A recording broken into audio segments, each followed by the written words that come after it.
Ramanuja Upadhyaya. Welcome to Ashrama Gardens, Urban Evergreen Jungle. Urban Evergreen Jungle is not a rocket science. It's a very simple concept.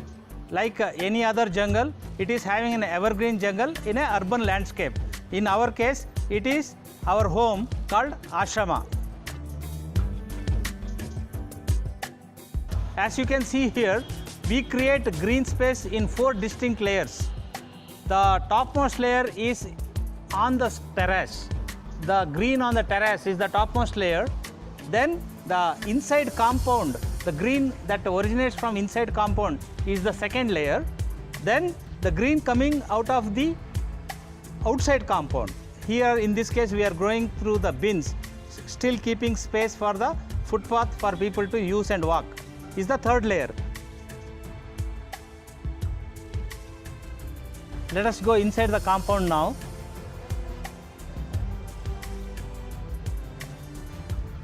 Here I want to show what we did last year. Within 3 months, we are able to create a cave on our staircase using very flimsy support. The Thumbergia we are growing acts as a cover, a nice cover, creating a cave structure under it. So when we go through the staircase, it becomes a special experience. Now we are on the terrace. Before I show you around, I want to talk about 2 major fears which stops any enthusiast from creating a jungle like this on their landscape. One fear is of the weight, whether the terrace can take the weight. The second one, which is the most important, is the fear of water damage. I would like to say that both are unnecessary negative myths, and they can be easily tackled with. For example, our building is 32-year-old building. It is a concrete structure without pillars. That means all the weight is on the walls, brick walls. So here what we have done is, we have put the weight on the brick walls. That way we have managed the approximately around 25 tons of this weight on a old building.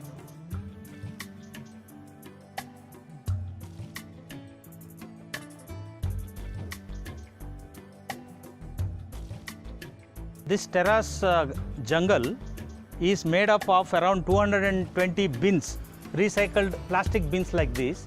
If you notice, each bin, which is from 55 liters and above, is a micro jungle by itself. Interspersed with the bin based jungles, we have water gardens, again made using recycled materials like this. This is a bathtub which is recycled. The water gardens primarily need direct sun, and it has lot of mud. It is a self-sustained environment. That means we have fish here so that mosquito breeding doesn't happen. In an urban landscape, when you are having a restricted space, you can still work around it to create a thick jungle. One technique is to go for creepers. Second technique is to go for trees that take less space, narrow space, but can grow taller. For the naked eye, this jungle may look cluttered and mindless, but there is lot of thought that is gone into this. This jungle supports different types of plants.